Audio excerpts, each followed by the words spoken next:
I like the fragrance because there's something that's really, really clean, really fresh about it.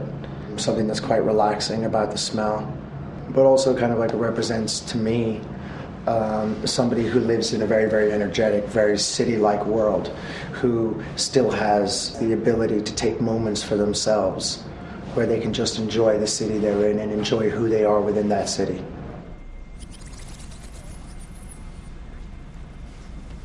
Yeah, I love the bottle design, actually. It's one of my favorite ones that I've done so far because I can see right through it. It's something that's very, very clear. It's simple, but there's a beauty within its simplicity. It's like a bottle of water or oxygen. And also, it kind of looks like one of the element tables. I think that was partially the point of designing it that way.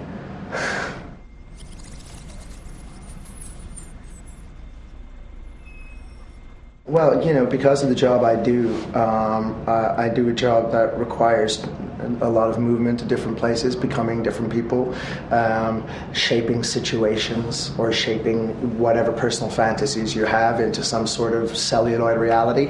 So, you know, for Hugo creates what it wants to create when it wants to create it, regardless of how irreverent that may be to the situation, however nonconformist it may be to the situation.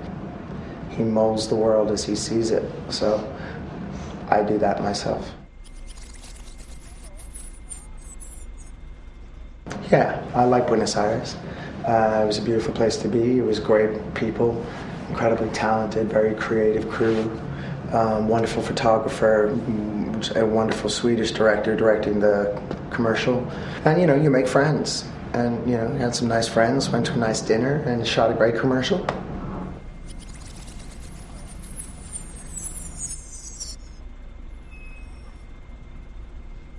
I think it's very important to be comfortable, to find a little piece of yourself, a space, a territorial imperative that you can actually exist in wherever you are, whether you're standing in a train station in Rome or on the street in Buenos Aires, in a hotel in Tokyo, in a bar in Sydney. You can create this environment which says most about you as you want it to say. I think that's important. I think it's important to have that comfortability with yourself, to be able to create a world of your own making regardless of where you are. So it becomes your element.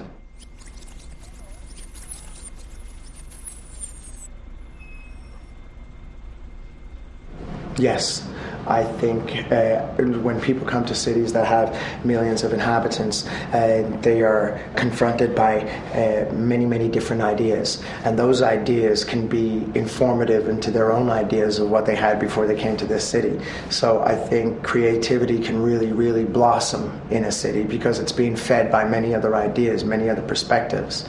And the different perspectives together can be combined to create something that's quite extraordinary.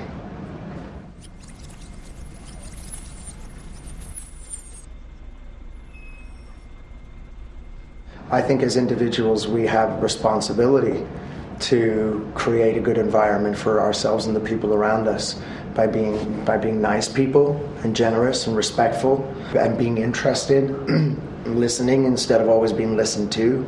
I think we have a huge responsibility in creating our environment for the people that we live with. Super cities with millions of inhabitants wouldn't be so comfortable or wouldn't be so exciting if everybody wasn't there to support everybody else and if these ideas couldn't be manifested into actual real things.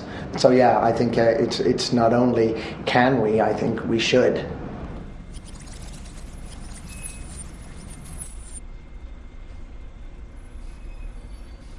I walk around most cities that I go to when I'm not working.